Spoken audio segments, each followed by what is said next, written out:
And say but at the end. I know, it's so annoying. When I didn't have anything else to say, I just end my But- sentences with an extension. Just in case you want to still have the floor. I think it's because, like, we had so many kids growing up that, like, if you had the floor, you did not abdicate. This is the floor and I have it. Oh, dude. I'm just having like a flash of memories of, wow, Being interrupted. all the time. Oh, And yeah. like, no, crying at the dinner table all Oh, the yeah. time because I couldn't say what I wanted to say. And then dad being like, okay. Aaron has the floor. And then everybody's like, oh. Why? I also remember having my world absolutely shattered when I told mom a story one time. I had done this a lot of times, but I told mom a really long story. And then I turned around and told dad, like turned around to dad who's sitting right next to me. I was like, Dad, guess what? And I started telling the exact same story. He's like, Right. Aaron, I just heard you tell this story like when you told mom. And I was like equal parts my mind blown that he was listening to the conversation, but also offended. I was like, I wasn't talking to you. Why were you listening to that story? Like, that was a conversation between me and mom. You are so rude. Right, now I'm trying to tell you this story. It's awesome.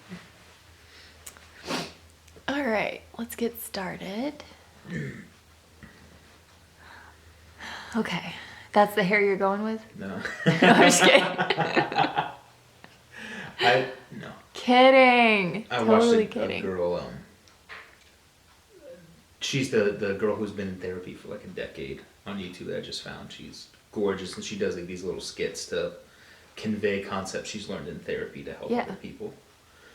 And that was one of them she did, is like the emotional reaction girls will have to someone saying, "Are you wearing that?" Or is that what you're wearing?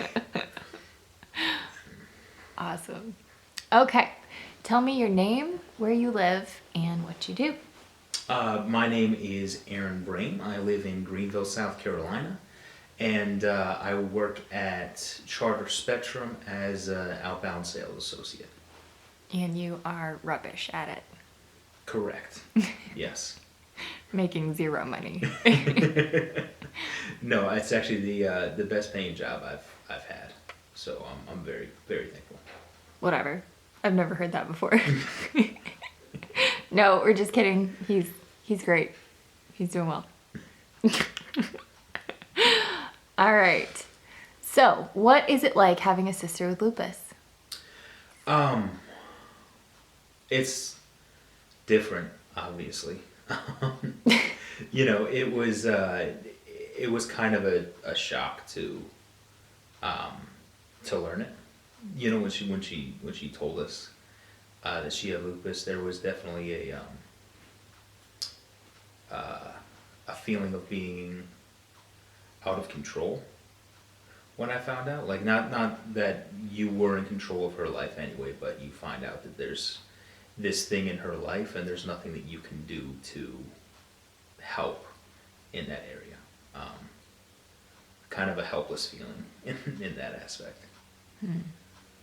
What did you know about lupus before the diagnosis, and how did that change over the years? Honestly, I knew really nothing about lupus. Did you know that Before. Selena Gomez had it? I didn't. Oh, wow. You were Actually. there. Okay. Yeah. Like, that knowledge came in the Google searches after. But no, it was,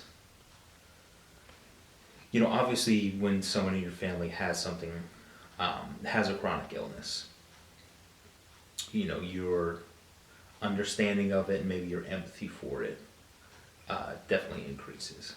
And so it's something that, you know, wasn't even on my radar to begin with, that now it's something I try to be very empathetic towards. I feel like a lot of people, when they hear about lupus, they don't understand its severity, like how much it actually affects somebody. Um, it's one of those things. They're like, well, why can't they just get over it? Like that's not, all of the symptoms of it. Um, I feel like people don't really understand how debilitating it actually is, like how much it actually affects the individual. In their mind, when they hear the symptoms, they're just like, well, you know, just do better. You know what I mean? Like, if somebody else without lupus had those symptoms, they would be, well, just get up earlier in the morning or go to bed earlier, you'll feel better. There's all of these, little remedies that you can do that would fix maybe any one of those symptoms individually. But all of those symptoms combined with an illness like that I don't feel like people understand. Yeah, that's a good point. What has been the hardest part of having a sister with a chronic illness?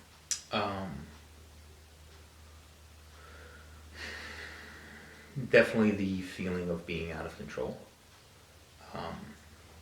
Especially when it's somebody you love a lot. You want to be able to be there for them. You want to be able to help them through something. But when you don't have any direct control over it, it's a very helpless feeling. And sometimes being supportive in every way you can feels like, it doesn't feel like enough. It feels like going through the motions almost. What is an unexpected perk of having a family member with lupus?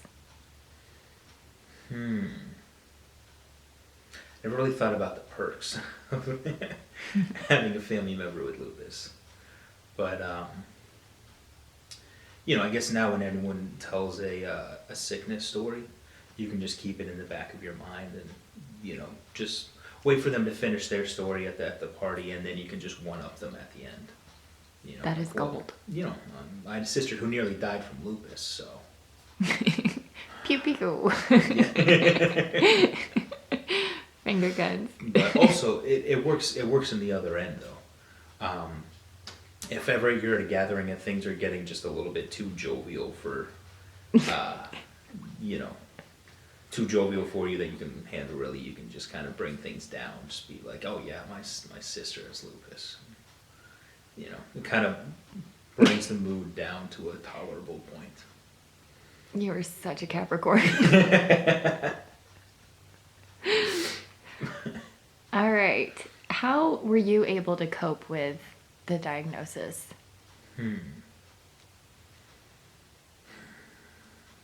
Honestly, you really helped a lot with that. By getting better? Exactly. made my life easier. You got better. No, you helped a lot. We had conversations and how, I wanted to do more. And honestly, just talking with you and listening to things from your side, gaining a better understanding of it from you definitely helped. Good.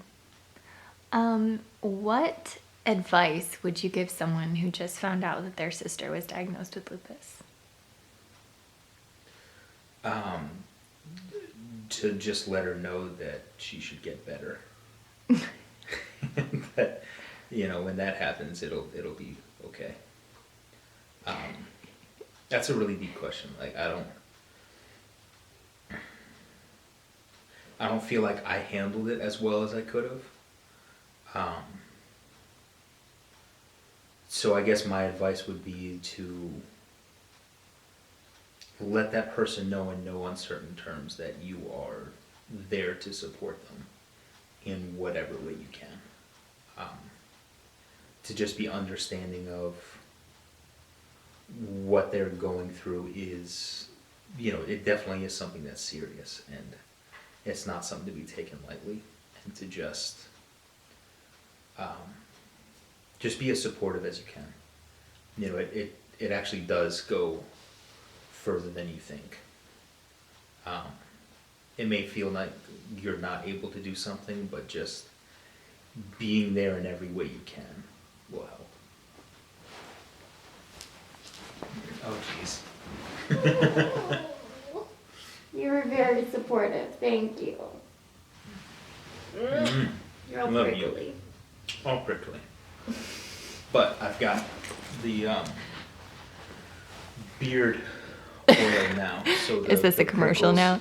Wait, let's focus on it. There it is. Yes. Beautiful. Thank you. Yeah. Thank you so much for doing this interview with me. Thank you for doing it, for letting me do it. All right, real question. Do you watch my YouTube channel? Yes, absolutely. What? Yeah. That's amazing. No, I love your YouTube channel. Oh, good. All right.